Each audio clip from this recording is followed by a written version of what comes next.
Mac and a few of the neighbors thought they heard an explosion that wasn't a thunderclap. It was different than a thunderclap, but they thought they heard an explosion during this thunder and lightning storm.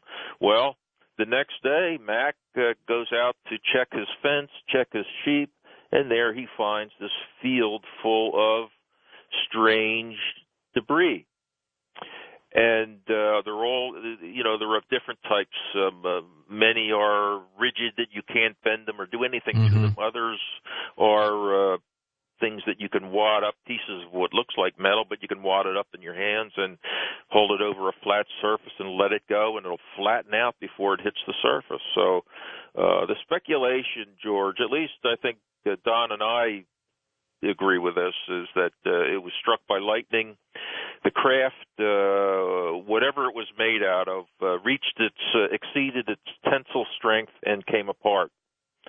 And there was an inner cabin that was not breached, and it was the inner cabin that finally wound up closer to Roswell, and we call that the impact site. That's not the site that Brazel found, but the final resting place of the inner cabin or escape capsule or whatever you want to call it. But we think it was lightning. We've heard stories about, it was shot down, and we have no evidence of that. No, not at all. Now, you talk about in the book how Mac Brazel's daughter recants her story. What happened there? That was what, Bessie Brazel?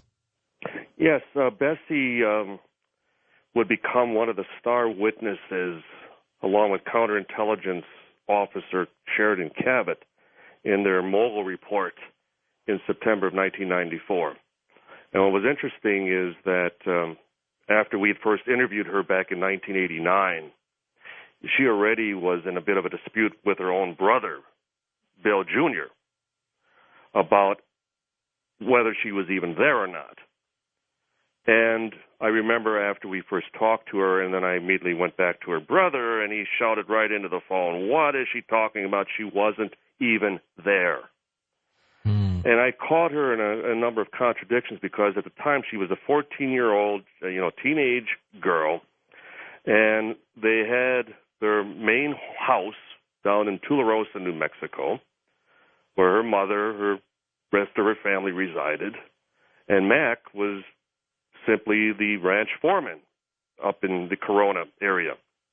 And the ranch house didn't have electricity, no running water, no telephone, no TV, no radio, nothing. What would a teenage girl be spending the summer up at such a place when she had a regular home? Yeah, exactly. She'd be bored out of her mind. Precisely. So we kept coming back to her, and then she even finally sat down with her own brother.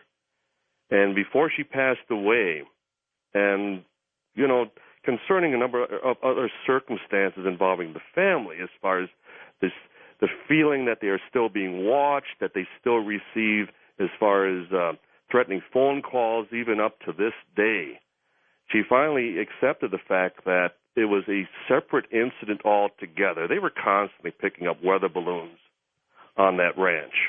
And at times she would spend some time with her dad.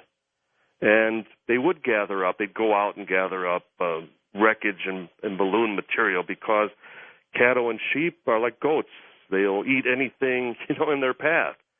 So as the foreman, he was responsible for their well-being, and they would clean things up. So I don't know if it's a case of just trying to, get a little publicity, but we had even paid her a visit up in Portland, Oregon on one occasion, and even her own husband at that time said that, "I'm sure she's not talking about the same incident." And she finally did recant. She finally agreed that she was not there, and that whatever her father had recovered had really destroyed him, that he was never the same person as a result. No, once you see something like that, you become a different person. And that might describe her reaction, her behavior in all this, because she was attempting to still get her dad back. She was trying to trivialize it. She was trying to suggest that there wasn't any reason for his behavior. And yet, deep inside she knew there was. She just couldn't explain. She couldn't put her finger on it, and God knows she couldn't get him to talk about it. Tell me about the story of the so-called midget in the jailhouse that surprised a JAG officer. This is something. This was a story that was told to us about 3 years ago.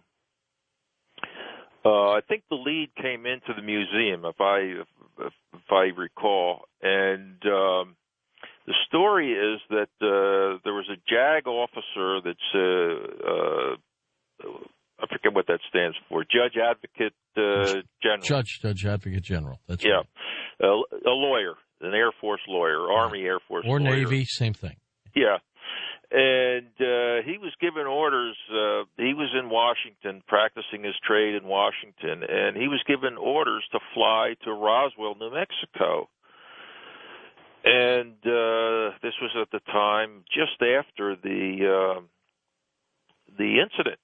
And so, okay, yes, sir. And so he flies to Roswell, and he deplanes there, and he's taken over to the hangar where he can still see some of this wreckage in the hangar that they brought in from the crash sites, bunch of wreckage. And she said, that's interesting.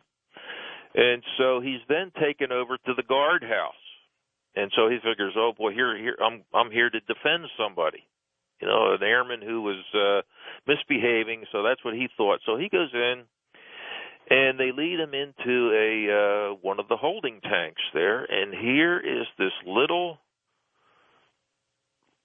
He called it a little man, 3.5 feet tall in this fatigue. They had him in a fatigue, Army fatigues that were way too big for him. Was he proportioned?